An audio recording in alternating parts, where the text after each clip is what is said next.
Dear second year का notes paper 7 1.2 unit 1.2 education in 21वीं century in India, यानी 21वीं सदी में शिक्षा का महत्व। शिक्षा क्या है? आज लोगों को एहसास हो गया है कि शिक्षा भविष्य के लिए अवसर और उम्मीद में तब्दील हो जाती है। वे इस तथ्य को समझ गए हैं कि शिक्षा प्राप्त करने, रचनात्मक और जिज्ञासा को बढ़ावा देने और उत्तर खोजने की क्षमता मानव जाति को आगे बढ़ने में मदद करती है। यानी शिक्षा आने के बाद व्यक्ति का जो रचनात्मक यानी क्रिएटिविटी जो शक्ति है वो और जिज्ञासा बढ़ जाती है। लोग उत्तर को खोजने के लिए एक जो क्षमता है, एफिशिएंसी जो है वो बढ़ जाती है। भारत में शिक्षा संस्कृति दिलचस्प दौर में पहुंच गई है। शिक्षक अधिक योग्य हैं, छात्र अधिक जागरूक हैं, स्कूलों में बेहतर सुविधाएं हैं, फीस संरचना आसमान छू रही है। मतलब कि 21वीं सदी की बात करें तो हर एक क्षेत्र में आप देखिए तो फीस की संरचना आसमान छू रही है। मतलब कि पढ़ाने के लिए स्कूल कॉलेज तो है, पर वहाँ की जो फीस है 21वीं सदी में वो आसमान छू रही है। आधुनिक समय की शिक्षा निश्चित रूप से कंप्यूटर, प्रोजेक्टर, इंटरनेट और बहुत कुछ द्वारा सहायता प्राप्त है। जो कुछ भी सरल किया जा सकता है। मतलब कि हर एक वो टेक्नोलॉजी विकसित है जो बच्चों के लिए या फिर टीचर के लिए या फिर जो पाठ्यक्रम या करिकुलम है उसके लिए सब कुछ सरल माध्यम में उपलब्ध है। चाहे कंप्यूटर हो, प्रोजेक्टर हो, इंटरनेट हो, इन सारे चीज़ उपलब्ध है। प्रौद्योगिकी और विज्ञान ने भी जीवन के हर पहलू का पता लगाया और इंटरनेट अविश्वसनीय ज्ञान प्रदान करता है और इसका कोई अंत नहीं है। आज टेक्नोलॉजी और जो साइंस इतना डेवलप कर गया है कि हर एक जीवन के हर एक पहलू में इंटरनेट को अविश्वसनीय ज्ञान के रूप में लिया जा रहा है। उसके बिना आज लोगों का जीवन मतलब अनर्थ जैसा लगता है। भारत में शिक्षा में प्राथमिक, माध्यमिक और उच्च शिक्षा शामिल है।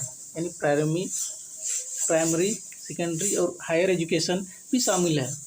प्राइमरी शिक्षा 8 साल की होती है, माध्यमिक और वरिष्ठ माध्यमिक शिक्षा 4 साल की होती है। भारत में उच्च शिक्षा उच्चतर माध्यमिक शिक्षा उत्तीर्ण करने के बाद शुरू होती है और स्नातकोत्तर पाठ्यक्रम आमतौर पर 2 से 3 साल की अवधि होती है। लेकिन अभी फ़िलहाल में इसका जो नेशनल एजुकेशन पॉलिसी आई है उसको बढ़ाकर 4 वर्ष कर दिया गया है। तो हर एक साल इम्प्रूवमेंट होता है और कुछ ना कुछ चेंजेस आता है। परिवर्तन ही संसार का नियम है, ये कहा ही जाता है।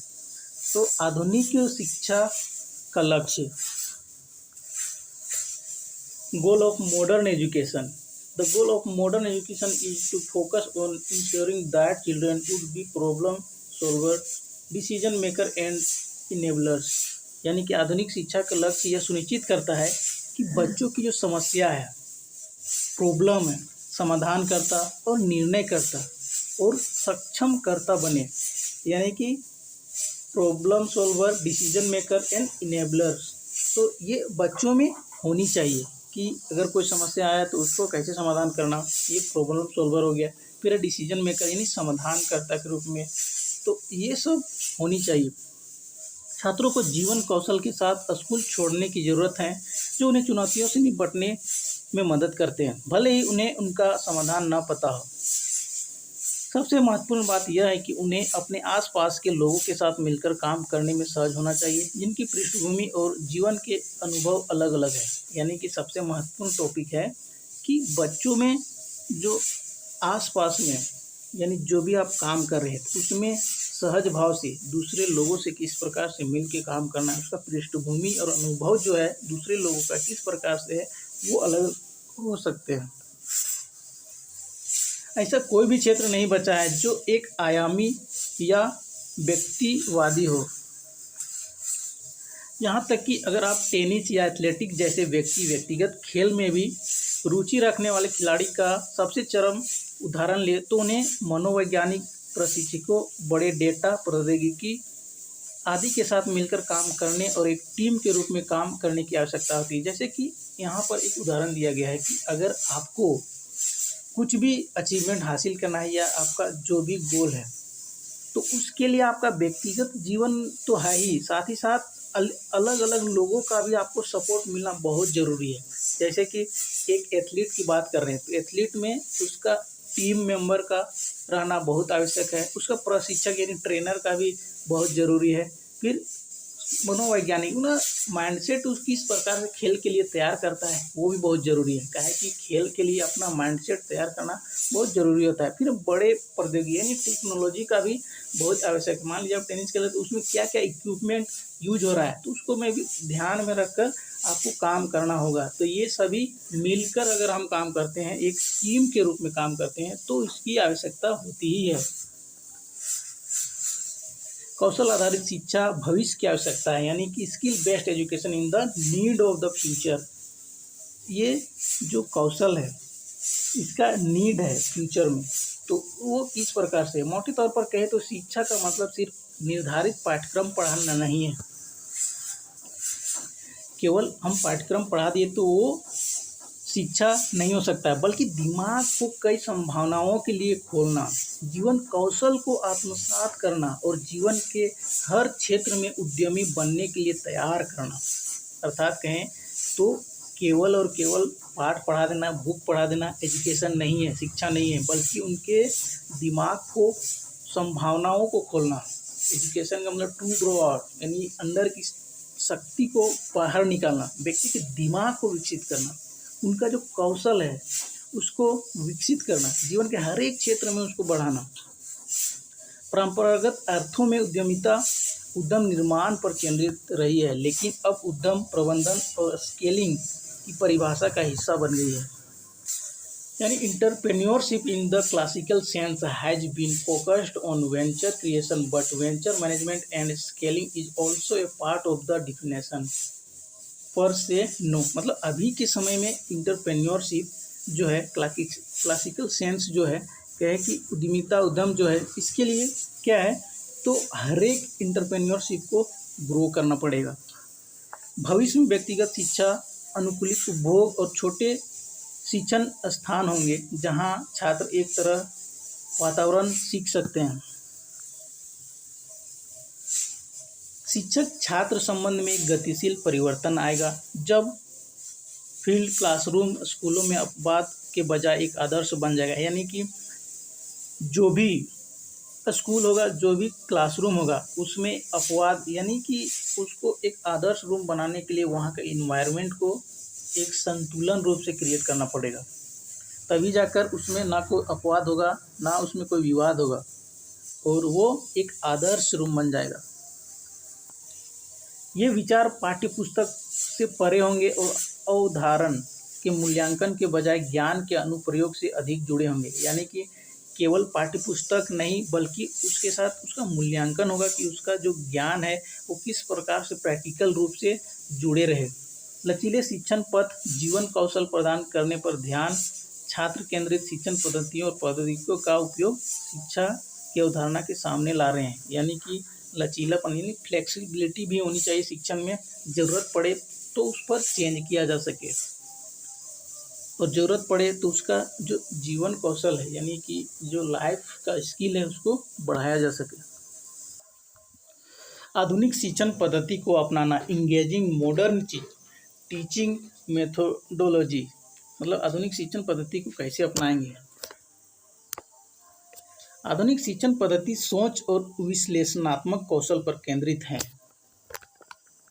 Modern teaching methodology is focused on thinking and analytical skills, यानी कि विश्लेषण यानी एनालिसिस कैसे कर सके, एनालिसिस जो कौशल है वो कैसे विकसित हो, साथ ही साथ कि उसका जो थिंकिंग है, सोचने की जो पद्धति है उसमें कैसे चेंज हो, वो निर्माण करना।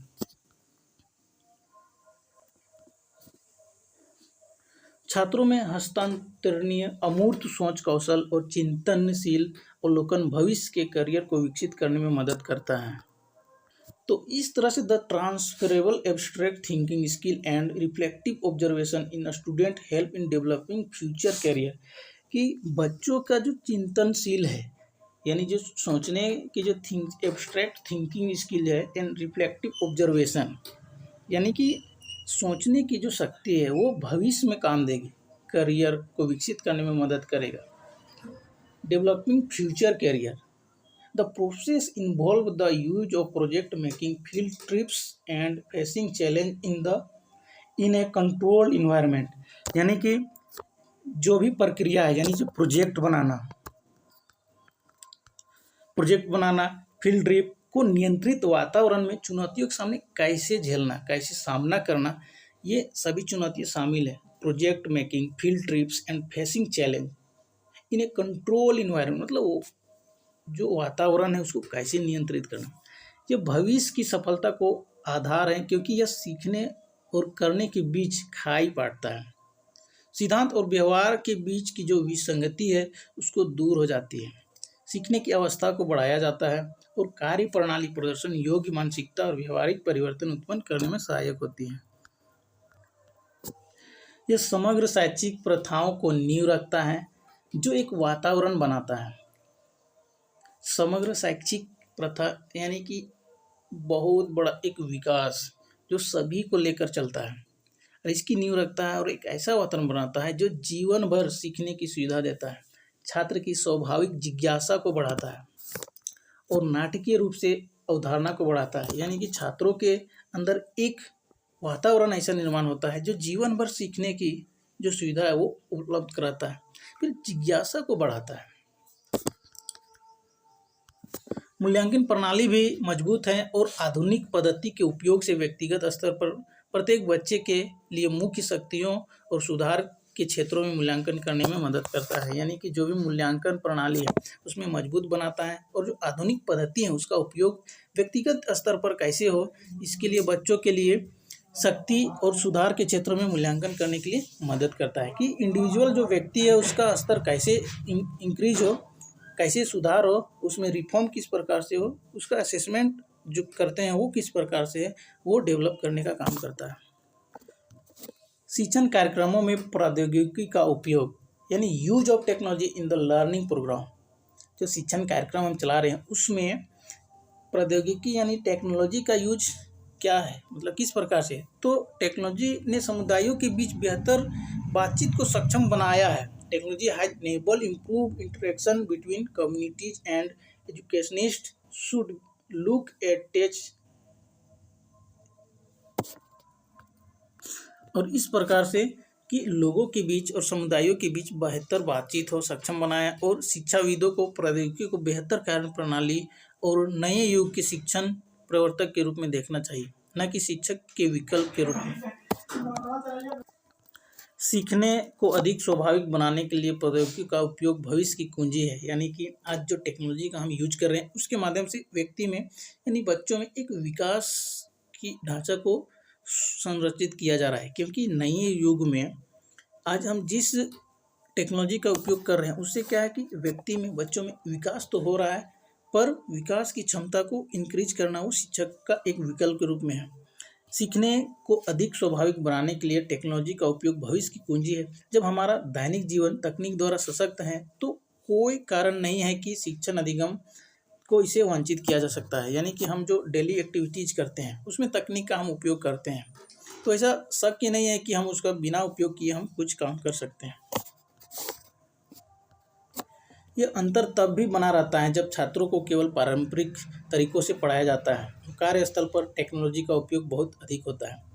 छात्र अक्सर अनुकूलन करने में विफल हो जाते हैं और भटक जाते हैं, जिससे रोजगार के जंगल में अनुपयुक्त होने का खतरा पैदा हो जाता है। यानी कि जिस प्रकार आज के एजुकेशन में बात करें तो टेक्नोलॉजी का यूज करना बहुत अति आवश्यक है, क्योंकि हम जिस टेक्नोलॉजी के युग में जी रहे हैं उसमें अगर बच्चों को टेक्नोलॉजी से युक्त नहीं पढ़ाया जाए तो आज उस फील्ड में उसको रोजगार नहीं उपलब्ध होगा, उसके लिए उसको जानकारी नहीं प्राप्त होगा, तो कोई भी कंपनी या कोई भी इंटरनेशनल या फिर हायर लेवल जो कंपनी उसको वो प्रोवाइड नहीं कर सकता है, उसे रोजगार नहीं दे सकता है। तो इसीलिए कक्षाओं में प्रौद्योगिकी के उपयोग से छात्रों को सीखने की प्रक्रिया में कई सकारात्मक बदलाव आए हैं,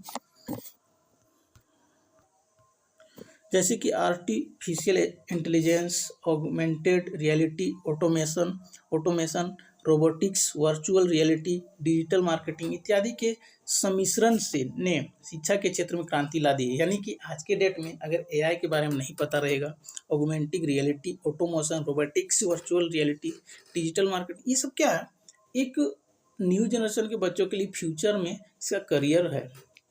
तो इसीलिए ये सब उनको सिखाना बहुत ज़रूरी है। स्कूल इन विषयों के लिए प्रयोगशालाएं बना रहे हैं और प्रौद्योगिकी के उपयोग ने अंतः विषयक शिक्षा और शोध आधारित नवाचार पर प्रभाव डाला है। मतलब कि हर एक स्कूल कॉलेज में अभी इसके लिए प्रयोगशालाएं बनाया जा रहा है और टेक्नोलॉजी का उपयोग शिक्षा और शोध यानी रिसर्च के आधारित पर नया प्रभाव डाला जा रहा है। तो आज की इस वीडियो में हमने देखा कि 21वीं सदी में शिक्षा का किस प्रकार से योगदान है या महत्व है, किस प्रकार से कार्य कर रहा है।